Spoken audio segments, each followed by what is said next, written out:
jika terlambat datang dalam sholat berjamaah, sedangkan jamaah telah di posisi tahiyat akhir, apakah tetap dapat pahala sholat berjamaahnya?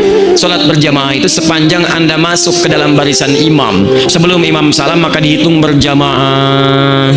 Awas, jadi sebelum imam salam sekalipun sedang tahiyat akhir, Anda langsung takbir Allahu Akbar, kemudian Anda tahiyat. Hadisnya, innama ju'ilal imamu liyutamma bihi fa qira'atul imam qira'atul ma'mum. Adapun dijadikan imam untuk diikuti. Jadi kalau imam ruku, Anda ruku, Anda tidak kebagian Al-Fatihah, ikutkan ruku langsung, bacaan Al-Fatihah imam sudah mewakili bacaan Al-Fatihahnya makmum. Imam tahiyat, Anda tahiyat. Jangan imam tahiyat Anda kemudian duduk nunggu imam selesai. Tidak, imam tahiyat Anda tahiyat, kecuali ketika imam salam assalamualaikum, selesai salat. Karena salat dibuka dengan takbir, diakhiri dengan salam. Jadi Anda masih mendapatkan berjamaah. Dalam salat berjamaah, apakah kita sebagai makmum tetap membaca Al-Fatihah dan surat pendek atau menyimak imam saja? Untuk Al-Fatihah itu disarankan untuk dibaca sepanjang Anda bisa mengikutinya, karena bagian dari rukun salat. Rukun ini menjadi rukhsah bagi makmum. Rukhsahnya apa? Rukhsahnya jika dia mampu, dia bisa mengucapkannya atau mengikutinya. Tapi kalau salat sendirian wajib untuk dibacakan. La salata liman lam yaqra bi Fatihatil kitab.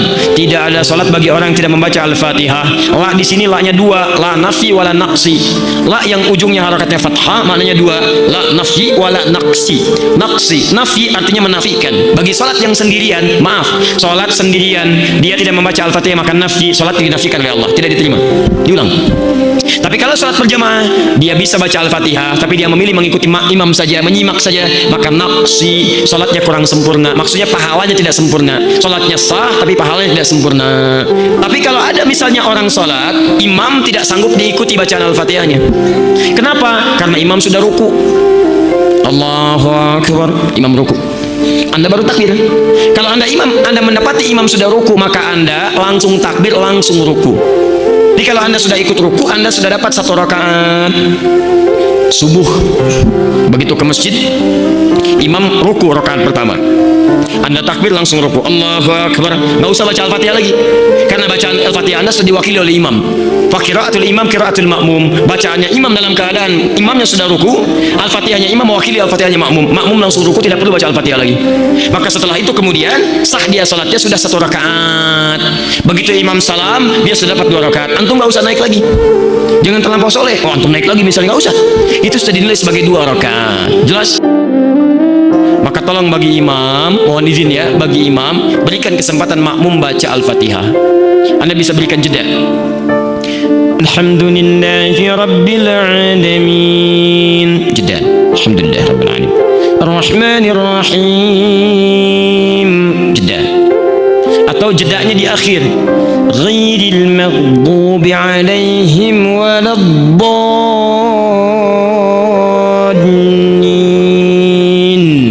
amin.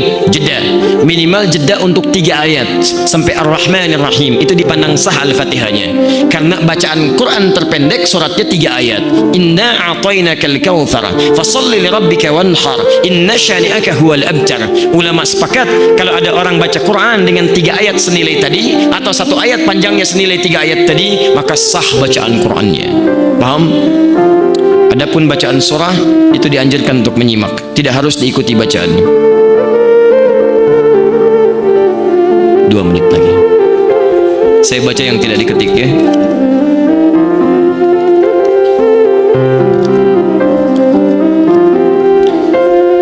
Apa saran Ustadz atau pendapat Ustadz tentang ada kelompok atau golongan yang terus-menerus menghina agama kita, baik dari non-muslim ataupun muslim sendiri, baik itu dari tokoh yang duduk di pemerintahan ataupun orang biasa? Terima kasih. Kasih diterima. Baik. Kalau ada non-muslim berbuat negatif kepada Islam, mungkin karena belum tahu, dan yang belum tahu itu diberitahu. Pertanyaan saya, kok bisa ada orang Islam menjelek-jelekan Islam? Sebetulnya dia siapa? Karena orang yang memeluk sesuatu itu tidak akan mungkin melukainya. Anda memeluk anak Anda, apakah mungkin saat memeluk Anda melukainya? Anak Anda dipeluk, sini sayang, tiba-tiba dijitak-plak, tidak mungkin. Peluk itu tanda sayang. Anda memeluk Islam, masa Anda melukainya? Mustahil. Jadi kalau ada orang kemudian mengatakan Muslim, kemudian dia melukai Islamnya, maka ada yang salah dalam keislamannya. Minimal munafik. Minimal itu kata Quran. Hati-hati. Quran surah keempat ayat ke-140, posisi paling kiri sebelah bawah. Ini sikap bagi orang munafik. Cirinya kadang kalimat-kalimatnya bagus. Cirinya di Quran surah kedua ayat 204 sampai 207. Wa minan nasi may yu'jibuka qawluhu fil hayatid dunya wa yushhidullaha 'ala ma fi qalbihi wa huwa aladdul khisam. Di antara sementara orang ada yang kalau bicara kata-katanya begitu menarik, retorikanya cantik, kalimatnya bagus, kadang-kadang membawa nama Allah. Ayat Quran dipotong-potong padahal dia musuh yang paling bahaya. Coba Anda lihat, ada mengaku Muslim tapi bisa mengatakan kalimatnya bagus. Semua agama itu sama, menuju pada Tuhan yang sama, cuman caranya beda-beda. Pernah dengar kalimat itu? Siapa yang mengucapkan? Tuh, kalimatnya bagus, seakan-akan menarik, kata Quran, padahal dia musuh yang paling nyata. Itu sudah jauh-jauh hari diperingatkan oleh Nabi. Anda buka hadis Muslim jilid yang pertama halaman 111, bab yang keempat, hadis nomor 6, paling kiri sebelah atas di kitabnya. Rawinya sahabat Abu Hurairah radhiyallahu ta'ala anhu.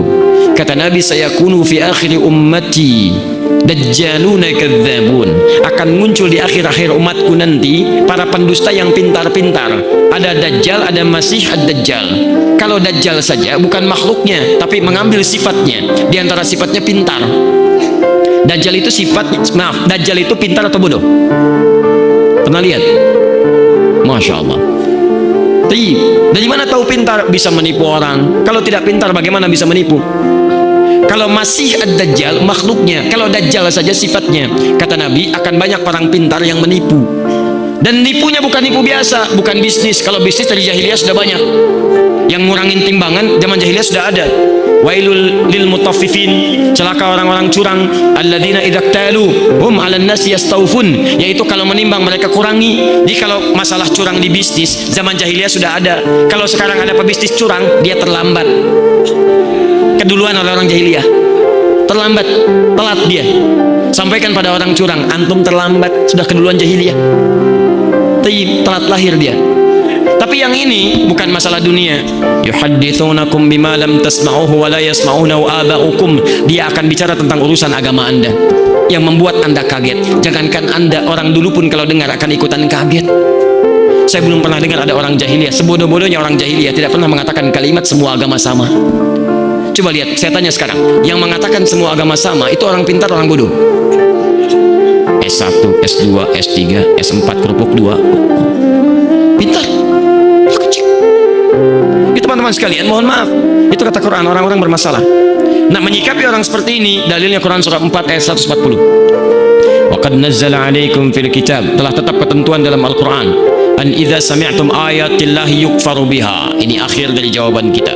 Jika ada seseorang yang memalingkan ayat Al-Quran, mengingkari ayat-ayat Allah, wa yustahzau bihi, atau minimal mengolok-olok Islam, mengolok-olok misalnya jilbab, mengolok-olok syariat Islam, maka bagaimana sikap kita? Fala taqudu ma'ahum, kata Quran, Anda jangan mencelanya. Tuh, indah. Daripada Anda buang-buang waktu mencela orang lain, lebih baik lisan kita dipakai untuk baca Al-Quran. Terlalu mahal energi kita untuk mencela mereka itu. Cukup kata Quran, tinggalkan mereka. Tinggalkan. Jadi kalau ada majlisnya jangan dihadiri. Kalau ada bukunya jangan dibaca. Kalau ada siarannya jangan didengarkan. Fala taqudu ma'hum. Itu sebagai sayang Allah kepada dia supaya dia mau berubah. Sebab kalau umat meninggalkannya, mungkin dia mau berpikir. Di Allah itu sayang pada dia supaya dia mau berubah. Hatta yakhudhu fi haditsin ghairi, sampai dia tobat kembali kepada pendapat semula. Maaf, innakum idzam mithluhum. Kalau Anda ikuti lama-lama Anda seperti mereka, ujung-ujungnya nggak sholat juga. Tinggalkan. Tapi kalau yang non muslim, kaidahnya berubah.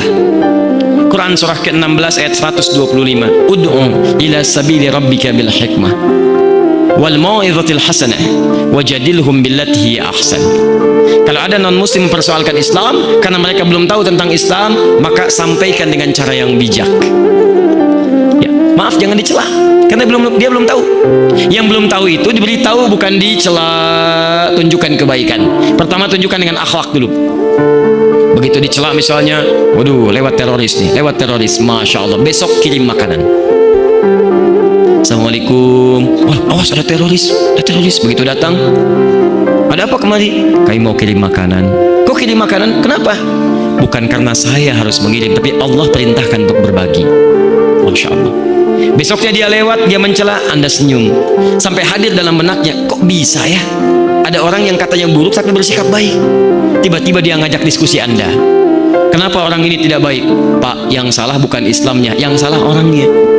Kalau ada ajaran setiap tempat, sini jelek, sini jelek, sini jelek, yang salah ajarannya. Tapi kalau ada orang misalnya belajar, yang ini jadi baik, yang ini jadi salah. Yang salah bukan ajarannya, yang salah orang yang belajarnya. Saya waktu ada bom di Jalan Tamrin itu, bom Jalan Tamrin, saya datang ke Lampung. Langsung ada yang tanya, Ustaz, apakah bom di Jalan Tamrin termasuk jihad fisabilillah? Saya bilang, Pak, sependek pengetahuan saya, jihad fisabilillah itu jihad di jalan Allah, bukan di Jalan Tamrin. Kaidahnya lain, beda, lain kaidahnya. Ya teman-teman, tunjukkan yang baik pada yang demikian itu, tunjukkan akhlak yang mulia. Dengan akhlak itu insya Allah tiba-tiba tampil dalam kalimatnya asyhadu an la ilaha illallah. Dan banyak ajaran Nabi yang menampilkan akhlak. Coba lihat, berbagi makanan kan ada di hadis Nabi. Ayo antum, ayo, terutama orang Padang yang punya banyak masakan itu, payakumbuh, rendang payakumbuh, Masya Allah. Siapa yang masak makan, baunya tercium ke tetangganya, maka bagi tetangganya walaupun cuma kuahnya. Baca hadisnya dengan lengkap. Maksud kuahnya itu kalau antum masak kuahnya saja. Tapi kalau dengan rendangnya, bagi dengan rendangnya. Tapi maksud saya, masak kuah aja diminta berbagi, apalagi masak rendangnya. Tapi pernahkah Anda lihat di hadisnya khusus untuk orang Islam? Tidak ada. Tetangga Anda mungkin non muslim, ada yang Kristen, ada yang Hindu, ada yang Buddha. Lihat, Anda masak, Anda bagi. Begitu Anda bagikan, dia bilang, Pak, kok baik sekali. Bukan baik, tapi ini karena Allah perintahkan saya untuk berbagi. Begitu kalimat Allah meluncur di lisan Anda, menghujam ke hatinya, besok-besok dapat hidayah. Nih, Anda punya pohon rambutan, buahnya datang langsung ke halaman tempat tinggal teman Anda, tetangga Anda, bahkan non muslim.